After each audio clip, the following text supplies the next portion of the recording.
This channel does not promote any violent, harmful, or illegal activities. All content provided by this channel is meant for an educational purpose only. Top quality और consistent performance के लिए सिर्फ silver pump नाम याद रखना। দুই রাজ্যে একই এপিক নম্বরে দুজন ভোটার বিতর্কে এবার মুখ খুলল কমিশন।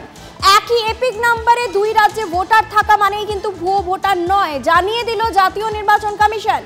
একই এপিক নাম্বার হলেও ভোটে কারচুপির সম্ভাবনা নেই দাবি কমিশনের। আর এই নিয়ে তুঙ্গে উঠেছে রাজনৈতিক তরজা। একই এপিক নম্বরে দুই রাজ্যে ভোটার থাকা মানেই ভুয়ো ভোটার নয়, বিবৃতি দিয়ে অবস্থান স্পষ্ট করল জাতীয় নির্বাচন কমিশন। ২৬-এর ভোটের আগে ভুতুরে ভোটার নিয়ে তোলপাড়। ভোটার তালিকায় কারচুপির অভিযোগে সরব হয়েছেন মমতা বন্দ্যোপাধ্যায়। ধরুন একটা নাম, মুর্শিদাবাদে রানীনগরে বাড়ি, মোহাম্মদ সাইদুল ইসলাম, এর এপিক কার্ড নাম্বার যেটা আছে ওয়েস্ট বেঙ্গলে, তার সাথে কানেক্ট করেছে নাম সোনিয়া দেবী, তার বাড়ি কোথায়? হরিয়ানা। গঙ্গারামপুরে সব ঢুকিয়েছে গুজরাট অ্যান্ড হরিয়ানা, আহমেদাবাদ থেকে এখানে ভোট দিতে আসবে। এরপরেই ভোটার তালিকায় ভূত খুঁজতে অভিযানে নেমে পড়েছে তৃণমূল। এই প্রেক্ষাপটে দুই রাজ্যে একই এপিক নম্বরে দুজন ভোটার বিতর্কে মুখ খুলল নির্বাচন কমিশন। কমিশন জানিয়েছে একই এপিক নম্বর হলেও ভোটে কারচুপির সম্ভাবনা নেই, কারণ এপিক নম্বর এক হলেও আলাদা রাজ্য, আলাদা বিধানসভা, লোকসভার ভোটার হলে সেক্ষেত্রে ভোটদানে অসুবিধা নেই। এপিক নম্বর যাই থাকুক, একজন ভোটার তার লোকসভা বা বিধানসভা কেন্দ্রের অন্তর্গত সুনির্দিষ্ট পোলিং বুথ ছাড়া আর অন্য কোথাও ভোট দিতে পারবেন না।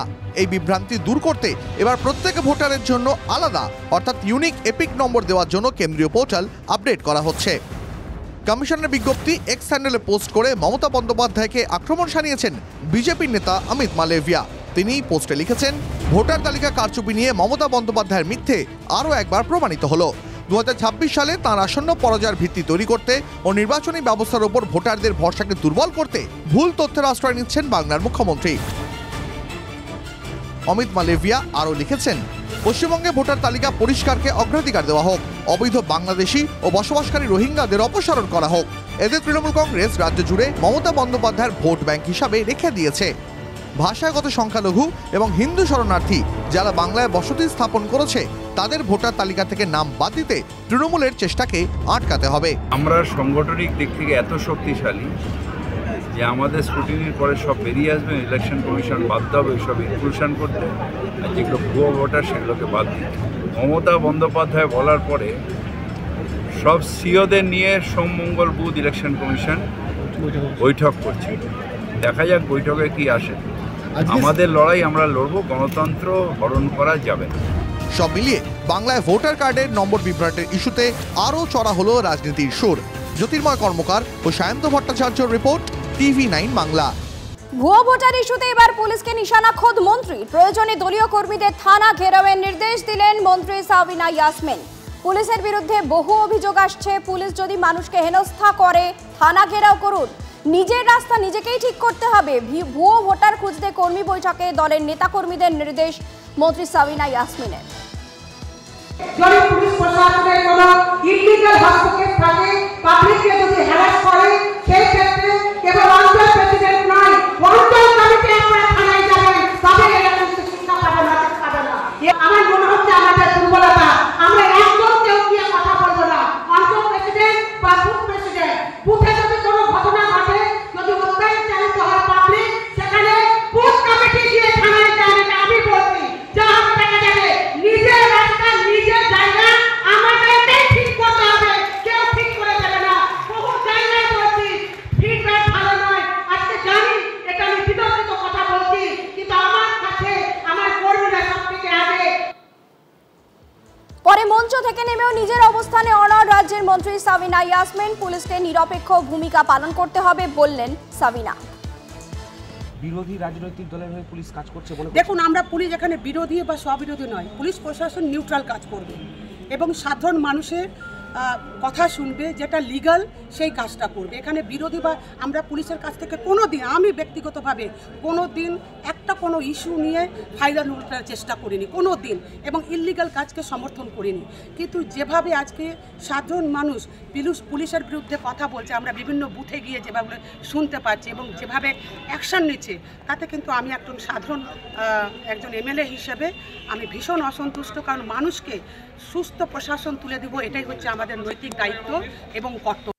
পঞ্চায়েত ভোট, মিউনিসিপ্যালিটি ভোট লুট করিয়ে আপনারা জিতলেন, আর এখন পুলিশকে ভিলেন সাজিয়ে পুলিশের ঘাড়ে দোষ দেওয়া যে পুলিশ মানুষের সঙ্গে ভালো ব্যবহার করছে না, তৃণমূলের নেতাদের কথা শুনছে না, কোনো কাজ করছে না, এই নীতি আর চলবে না।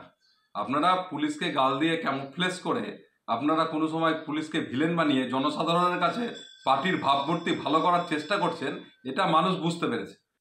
চোখ রাখবো একটা ব্রেকিং নিউজের দিকে। পাসপোর্ট তৈরির আবেদন করার ক্ষেত্রে ভুয়ো বার্থ সার্টিফিকেট ব্যবহারের অভিযোগ, আবেদনকারীকে গ্রেফতার করলো কলকাতা পুলিশের সিকিউরিটি কন্ট্রোল অর্গানাইজেশন। আরো বিস্তারিত জানবো, আমার সঙ্গে রয়েছেন আমার সহকর্মী সুপ্রিয়, যাকে গ্রেফতার করা হয়েছে তার কি পরিচয় জানা যাচ্ছে এবং কোথা থেকে তাকে গ্রেফতার করা হয়?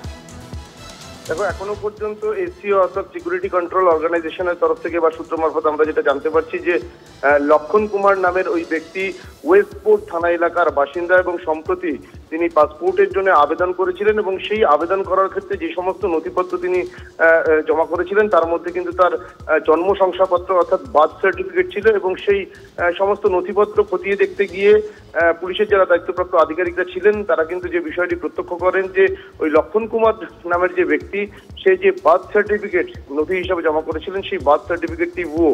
এমনকি পুলিশ সূত্রে আরো যেটা জানা যাচ্ছে যে দায়িত্বপ্রাপ্ত আধিকারিকরা আরো যেটা জানতে পেরেছেন ওই বার্থ সার্টিফিকেটটি বিহার থেকে তৈরি করা হয়েছিল ওই ভুয়ো বার্থ সার্টিফিকেট, এবং তার পরিপ্রেক্ষিতেই কিন্তু ওয়েস্টপোর্ট থানায় একটি অভিযোগ দায়ের হয় এসপিওর তরফ থেকে এবং সেই অভিযোগের ভিত্তিতে তদন্তে নেমে লক্ষণ কুমার ওই নামের ওই ব্যক্তি তাকে ইতিমধ্যেই গ্রেফতার করেছে কলকাতা পুলিশের সিকিউরিটি কন্ট্রোল অর্গানাইজেশন এবং তিনি কিভাবে কার মারফত ওই বার্থ সার্টিফিকেট তৈরি করেছিলেন সেই সমস্ত বিষয় যাচাই করার কাজ কিন্তু জিজ্ঞাসাবাদের মধ্যে দিয়ে চালিয়ে যাচ্ছেন। পরিস্থিতির দিকে নজর রাখো।